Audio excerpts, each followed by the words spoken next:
Incroyable mais vrai, la centrale nucléaire de 3 Mile Island, célèbre pour l'accident qui s'y est déroulé en 1979, va reprendre du service pour Microsoft. L'électricité nécessaire pour faire fonctionner les modèles d'intelligence artificielle est tellement énorme que Microsoft, mais aussi ses concurrents Amazon, Google ou Meta, sont obligés de sécuriser leur approvisionnement en énergie et si possible en énergie propre pour respecter leurs engagements environnementaux. Donc ils sont tous en train de chercher des partenariats avec des fournisseurs d'électricité décarbonés. On savait que l'IA coûtait cher à entraîner à cause des quantités de puces de cartes graphiques qui entrent en jeu. Google a dû par exemple investir 13 milliards de dollars en un trimestre dans les unités de traitement graphique, les GPU. Vous avez bien entendu, 13 milliards, pas 13 millions.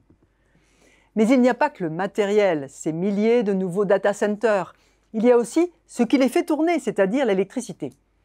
Pendant ces 2 minutes où je vous parle, les requêtes classiques faites sur Google dans le monde vont provoquer l'émission de 83 tonnes de CO2, soit l'équivalent de 40 allers-retours Paris-New York en avion.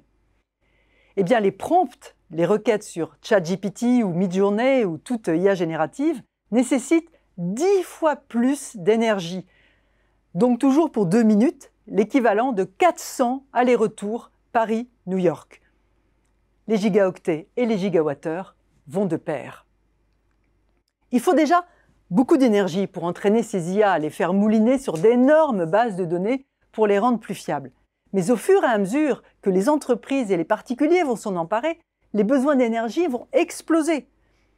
C'est pourquoi, en partenariat avec l'énergéticien Constellation, Microsoft va effectuer 1,6 milliard de dollars de travaux sur l'unité 1 de la centrale nucléaire accidentée de 3 Mile Island, afin de bénéficier d'une capacité de production de 837 MW à partir de 2028 et jusqu'en 2054.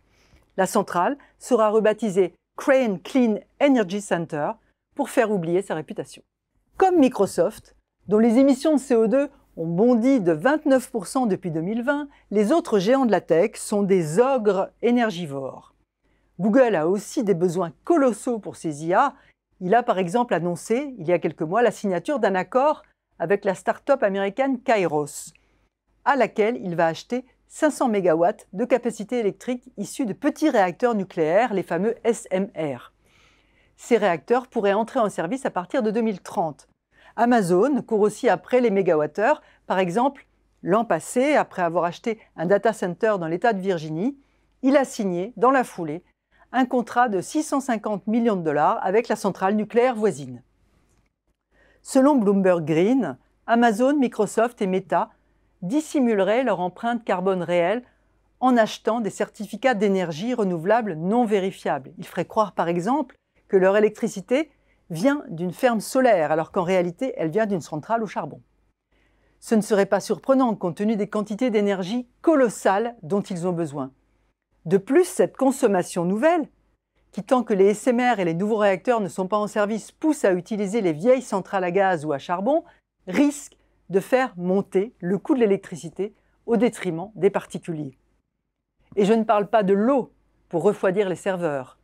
Le modèle GPT-4, par exemple, consomme 3 bouteilles d'eau pour générer 100 mots, selon le calcul de l'université de Riverside en Californie.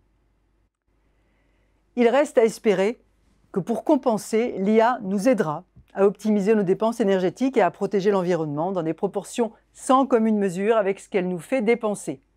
Mais ce n'est pas gagné d'avance.